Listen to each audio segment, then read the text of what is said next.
moi-même étant en situation de handicap, je comprends un petit peu la difficulté des autres.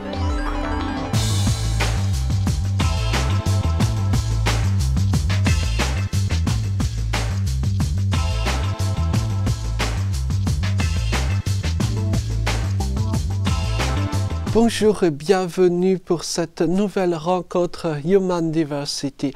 Des rencontres où nous nous émerveillons de toute la pluralité, de la diversité de l'être humain.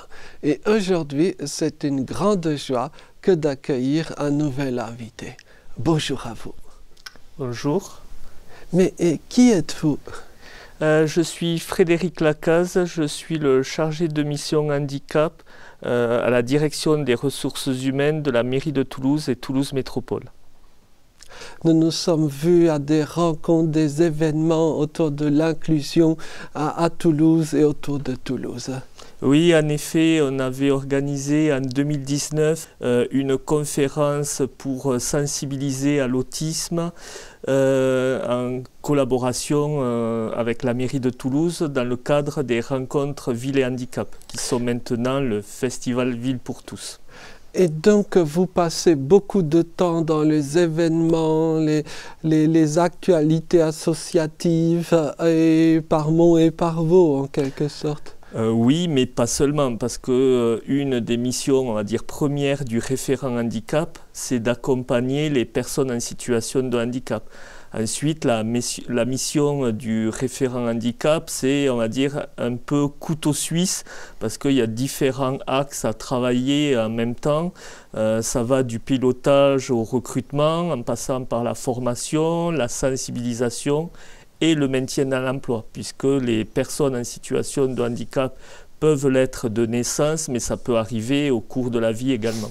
Et donc on sonne sans arrêt à votre porte pour l'une de ces nombreuses activités. C'est des activités continues et il ne faut pas attendre la semaine européenne pour l'emploi des personnes en situation de handicap pour faire des actions de sensibilisation et de communication. C'est tout au long de l'année, chaque jour, où il y a du travail à faire en faveur de l'inclusion des personnes en situation de handicap. Et depuis combien d'années est-ce que vous faites ce travail? Alors moi j'ai commencé sur le poste en juin 2015 avec plus de 20 ans de carrière sur différents postes dans la collectivité qui me permet maintenant de pouvoir connaître un petit peu tous les différents métiers puisque nous avons plus de 200 métiers dans plus de 80 directions.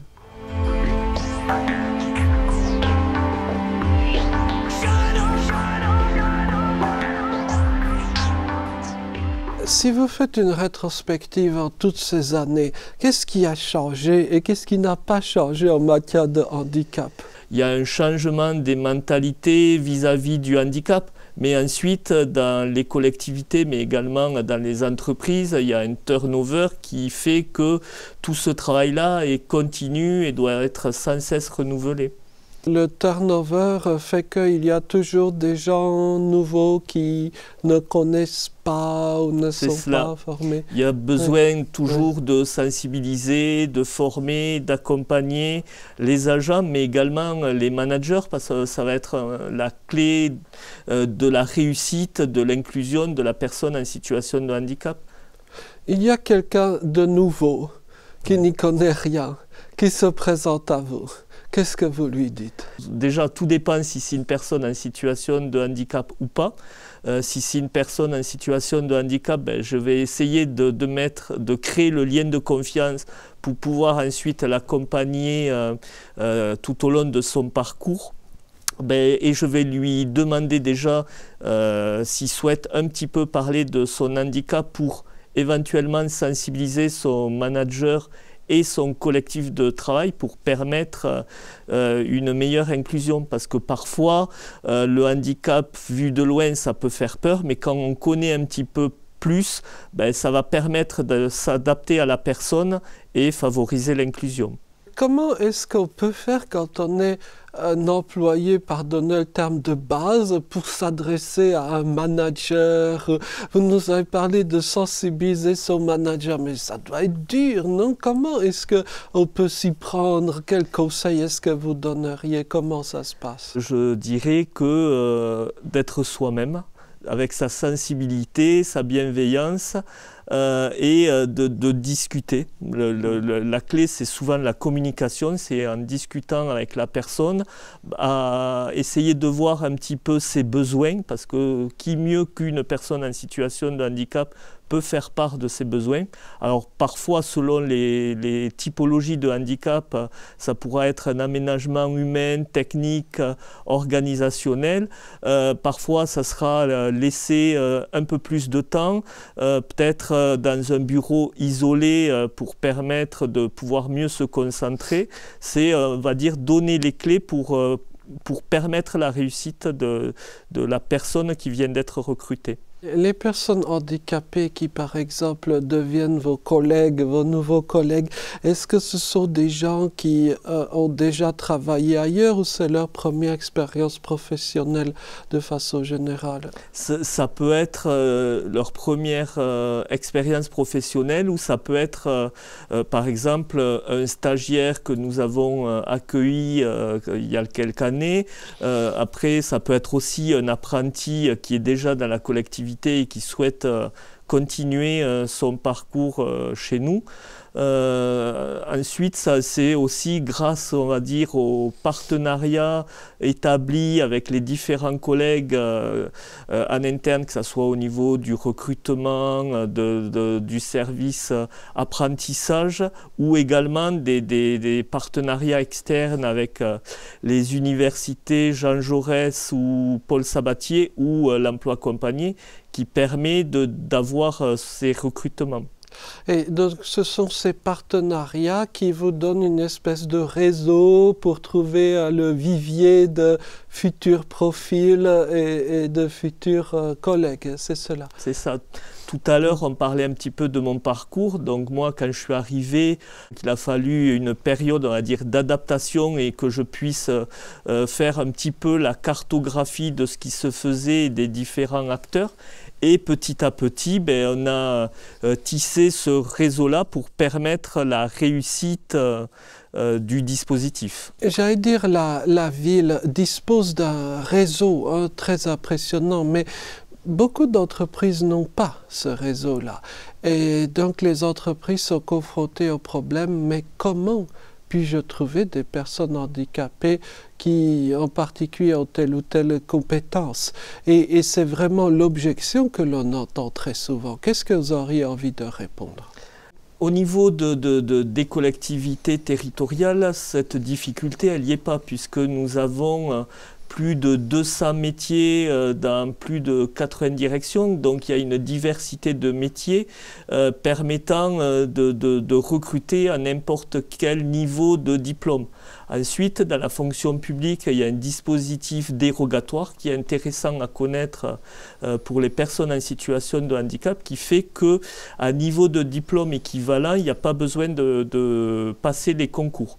Ensuite, concernant votre question sur les entreprises privées, effectivement, selon le profil des métiers de l'entreprise, il y aura besoin de regarder un petit peu l'écosystème local et de pouvoir s'adapter, de créer le réseau de partenaires permettant cette réussite-là.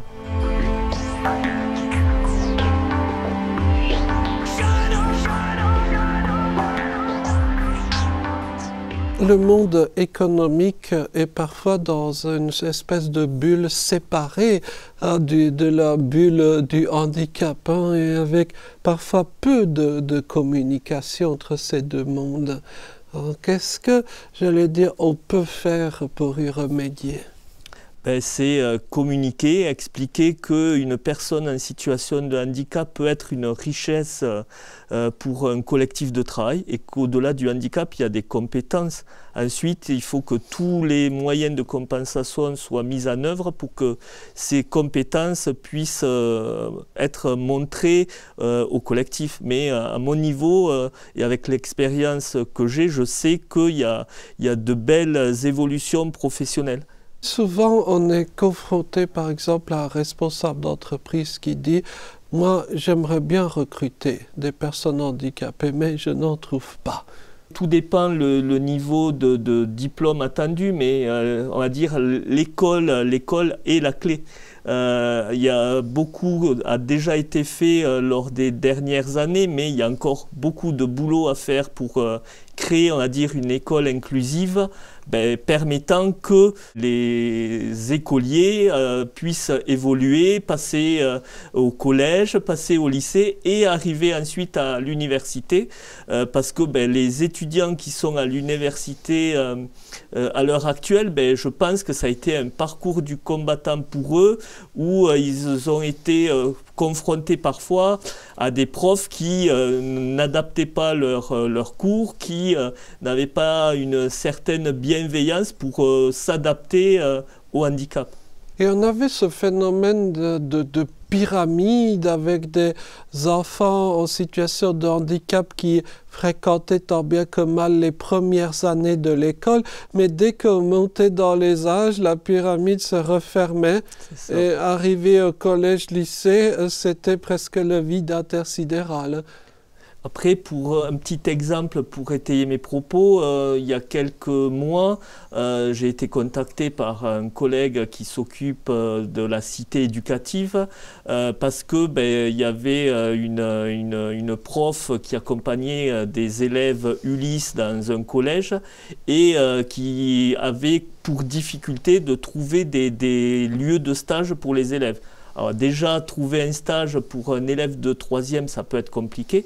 Donc un élève de 3e en situation de handicap, c'est encore plus le parcours du combattant. Oui. Donc là, mon rôle, on va dire, en tant que référent handicap, ça a été d'être un petit peu le facilitateur et de pouvoir trouver des lieux qui seraient prêts à accueillir ces élèves en situation de handicap. La ville accueille des étudiants, des stagiaires en situation de handicap pour leur stage. Oui, tous les jours. Alors après, suite à ce que je disais, moi, une fois que j'ai fait la cartographie des acteurs, de comment se déroulaient les parcours, moi j'ai souhaité qu'on ne recrute pas que des catégories C de base, mais qu'on puisse recruter à d'autres niveaux, que ce soit les catégories B, donc on va dire des cadres, ou des catégories A qui peuvent être chefs de service, bac plus 5, parce que y a des profils qui peuvent correspondre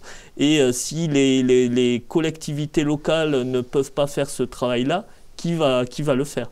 Cette grave problématique de la qualification des personnes handicapées, est-ce que cette problématique est en passe d'être résolue ou est-ce qu'on coince toujours?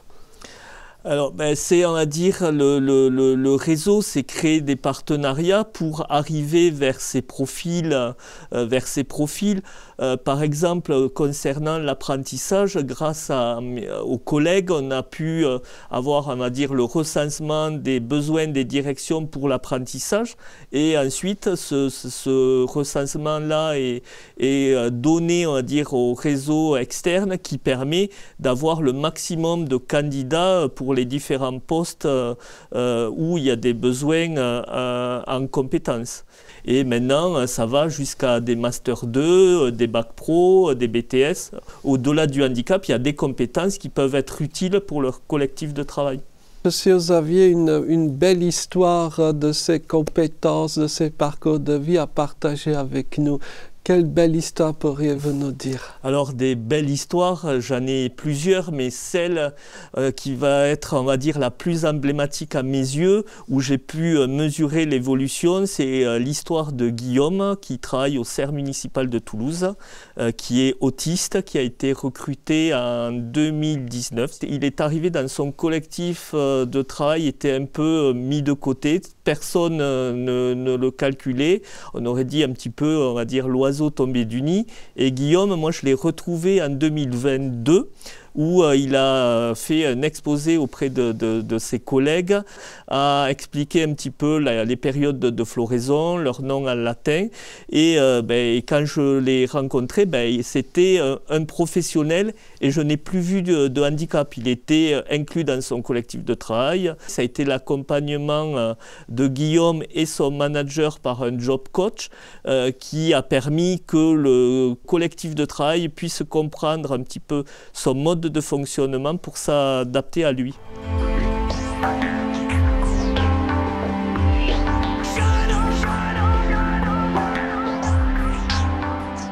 Il y a quelque chose, je dirais, de profondément humain dans ce travail, je dirais presque cette vocation que vous avez. Je n'étais pas prédestiné à ce poste-là, c'est le hasard ou la chance qui a fait que ce poste soit mis, on va dire, sur mon chemin.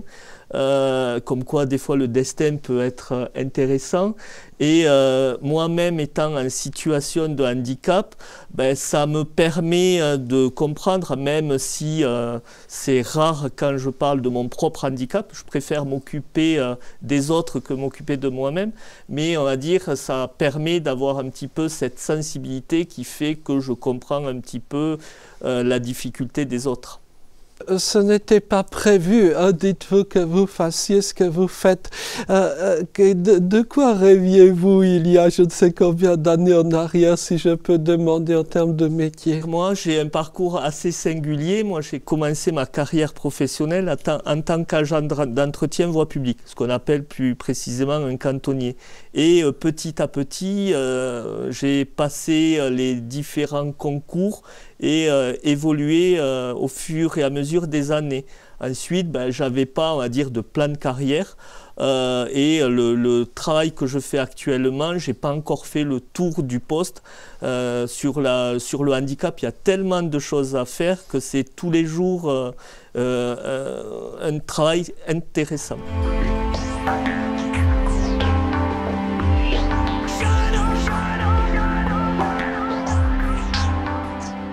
Est-ce que, on peut prévoir, planifier les parcours de vie quand on a un handicap? Si je prends, on va dire, l'expérience personnelle, c'est, voilà, je dirais à une personne en situation de handicap, faut pas se décourager. Faut toujours avancer, ça peut être compliqué, mais il ne faut jamais se décourager. Si on a un objectif en tête, il faut tout faire pour y arriver. Et il y a des personnes qui peuvent aider et accompagner, dont les référents handicap, que ce soit dans les entreprises ou les collectivités. Il y a une grande figure dans le monde du handicap. Ça va M. Dufresne, l'ancien directeur général d'Andros, qui s'est beaucoup engagé pour l'emploi des personnes handicapées. Lui, il parle de thérapie par l'emploi. Qu'est-ce que vous pensez de la thérapie par l'emploi? Je reste un peu dubitatif sur l'emploi du mot thérapie, parce que ça peut être un terme galvaudé et qui rappelle un petit peu l'aspect médical du handicap. Après, c'est sûr que l'emploi va être, pour une personne en situation de handicap, c'est se sentir utile et être en poste, ça peut être l'occasion de se sentir utile, puisque la loi de 2005 parle de la participation des personnes en situation de handicap. C'est quand même utile que les personnes en situation de handicap puissent être acteurs d'un collectif de travail.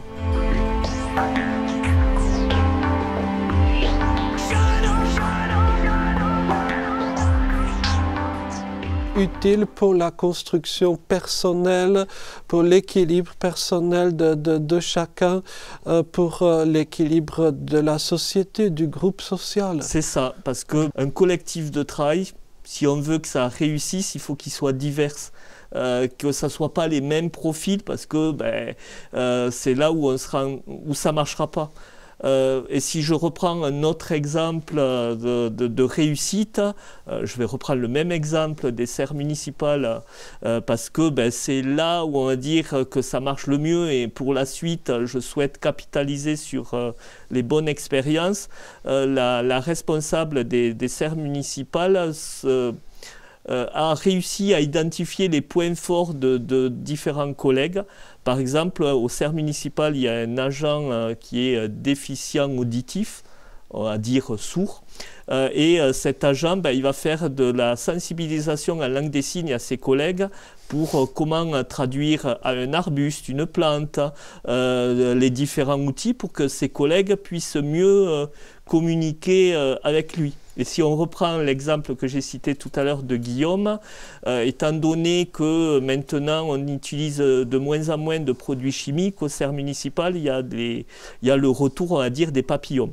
Donc le service a décidé de faire le recensement des différentes espèces de papillons. Donc Guillaume, les insectes, c'est un petit peu son centre d'intérêt. Donc on s'appuie sur ses compétences pour qui permettent avec sa collègue de participer au recensement des papillons. Et donc si je comprends bien, les cerfs font pousser non pas des petites plantes, mais des talents humains. C'est ça la vocation des si on cerfs. peut rêver, si on prend un petit peu la métaphore, c'est ça, on va dire, depuis quelques années déjà, on a planté ces petites graines dans différentes directions.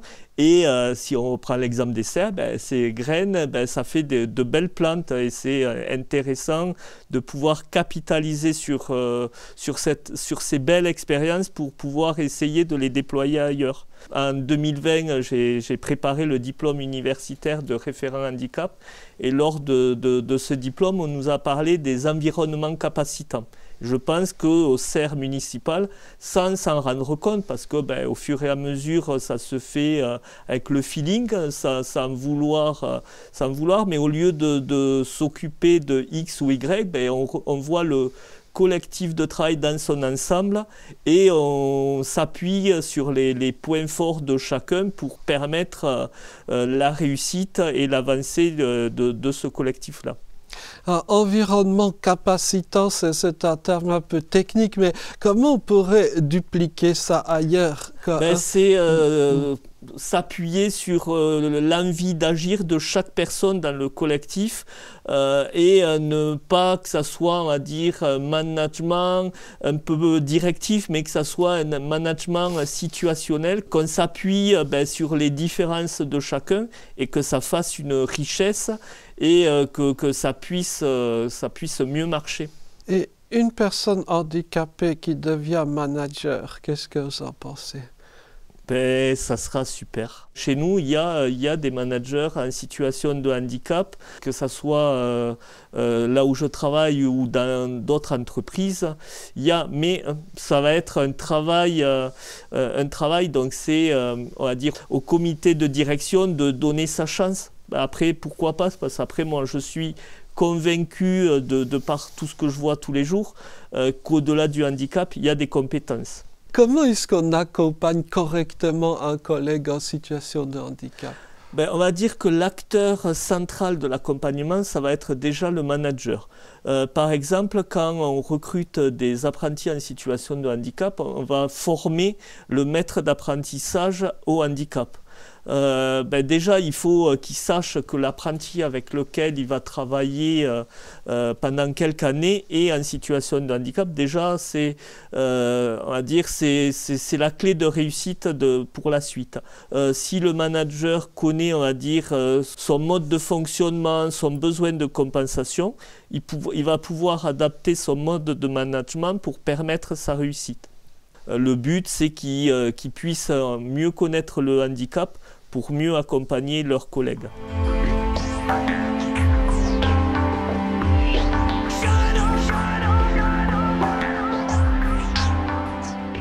il y a malheureusement aussi des choses tristes dans l'univers du handicap. Il y a par exemple beaucoup de personnes handicapées, parfois de très grande valeur, de très grande qualité, qui n'ont pas d'emploi, qui sont parfois totalement hors du champ, on va dire, de l'activité économique. Qu'est-ce que cela vous inspire? Qu'est-ce qu'on peut faire? Selon les profils, il y a des dispositifs qui ont été mis en place, comme par exemple l'emploi accompagné, qui est une orientation de la MDPH, mais également maintenant de Cap Emploi ou de Pôle Emploi, qui peut prescrire une orientation emploi accompagné. Donc l'emploi accompagné peut se mettre en place sur, on va dire, l'aspect professionnel, mais également personnel, pour accompagner, s'il y a besoin de mettre en place un accompagnement médico-social ou dans l'administratif. Et ayant des collaborateurs en maintien à l'emploi chez nous avec ce dispositif-là, mais qui peut également accompagner vers l'emploi, ça peut être utile pour les personnes qui seraient en cours de recherche d'emploi, mais qui n'auraient pas forcément le réseau, qui n'auraient pas les clés des différents acteurs pour être accompagnés au mieux. Peut-être aussi tout simplement redonner une sorte d'état d'esprit positif à des gens qui sont marginalisés depuis parfois très longtemps. C'est ça, c'est aussi l'occasion lors de ce temps que nous avons ensemble de pouvoir expliquer aux différents employeurs que le handicap, ça peut être compliqué, mais ça peut être simple à la fois si on essaie de s'orienter vers les bons interlocuteurs, de créer le bon réseau. Pour les employeurs de plus de 250 salariés, c'est peut-être mettre en place un référent handicap qui va pouvoir aider le comité de direction à cette mise en place pour permettre justement qu'il n'y ait plus ces difficultés-là pour les personnes en situation de handicap. Comment est-ce qu'on peut justement amener les médias à s'intéresser davantage à ces questions d'inclusion ou d'exclusion, si on voit l'autre côté? C'est à nous, à nos niveaux respectifs, à sensibiliser. Il me semble important de continuer l'inclusion qui a été, on va dire, plus ou moins définie par la loi du 11 février 2005. On va arriver dans 2 ans, c'est 20 ans. Il serait, je pense, temps de vraiment que ça ne soit pas un mot, mais que ça soit des actions concrètes. Et je profite de l'occasion pour saluer tout le travail qui a été fait par Sophie Cluzel quand elle était secrétaire d'État. Et ça pourrait être bon de continuer tout ce travail-là et que ça soit encore plus accentué pour que l'inclusion soit présente dans les faits à tous les niveaux de la société.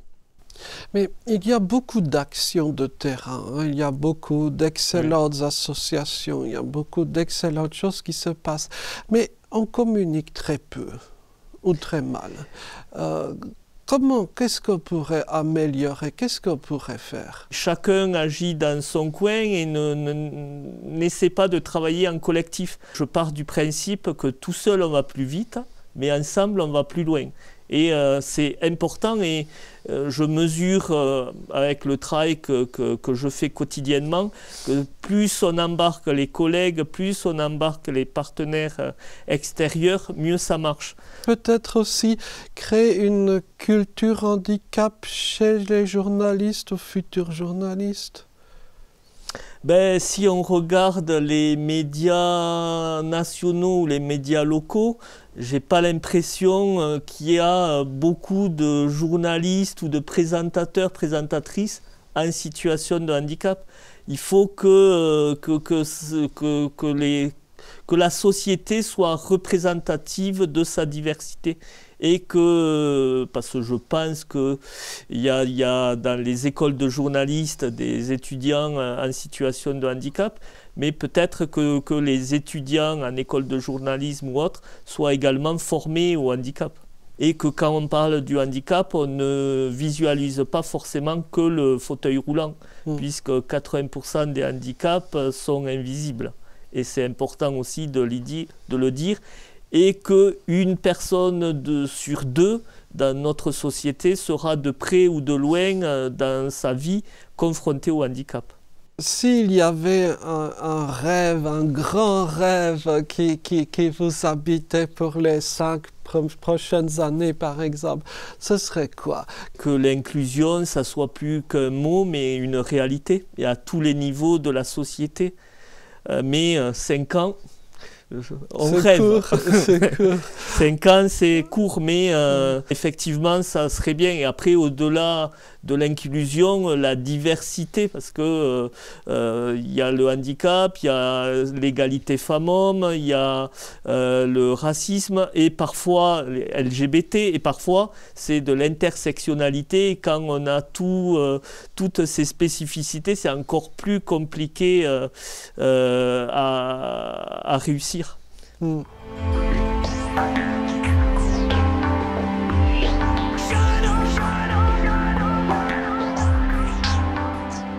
Imaginons qu'ici, il y a un bouton caché, et en appuyant sur ce bouton, vous n'êtes plus en situation de handicap. Est-ce que vous appuierez ou pas sur le bouton? Non, parce que j'ai appris à vivre avec et que c'est une richesse chez moi. Donc non, je n'appuierai pas. Mais s'il devait y avoir un bouton pour changer les choses, moi j'aimerais, j'en rigole parfois avec mes collègues, c'est parfois avoir une baguette magique. Pour quand on me saisit pour une situation, de pouvoir avoir ma baguette que je pourrais un petit peu actionner pour avoir plus de facilité à réaliser les choses.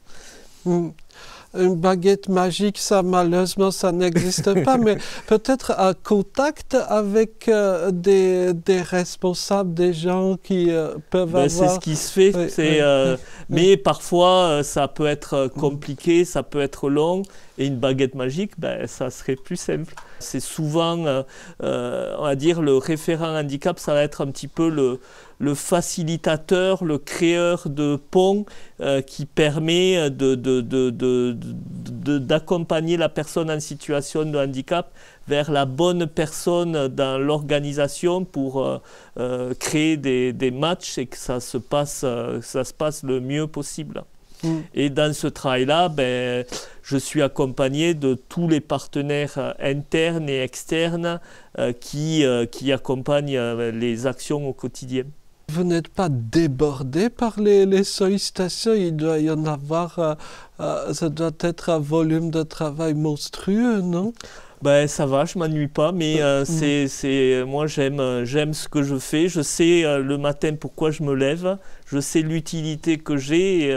On parle souvent de trouver du sens au travail. Moi je l'ai, le sens au travail. Quand on a des réussites, ça fait oublier la fatigue, ça fait oublier tout le travail d'une semaine de travail et voilà, ça porte. Vous recommanderiez par exemple à un jeune de devenir référent handicap? Pourquoi pas? Souvent les jeunes peuvent être en perte de sens. En étant référent handicap, on sait, ça donne du sens à ce qu'on fait, quoi. On sait pourquoi le matin on se lève. Oui.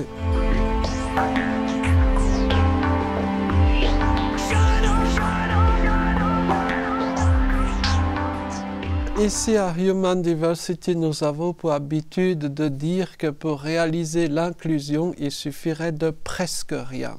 Pour vous, ce presque rien, qu'est-ce que c'est? Ça serait, on parlait tout à l'heure du bouton imaginaire, c'est appuyer sur ce bouton-là et que l'inclusion soit une réalité et plus qu'un mot.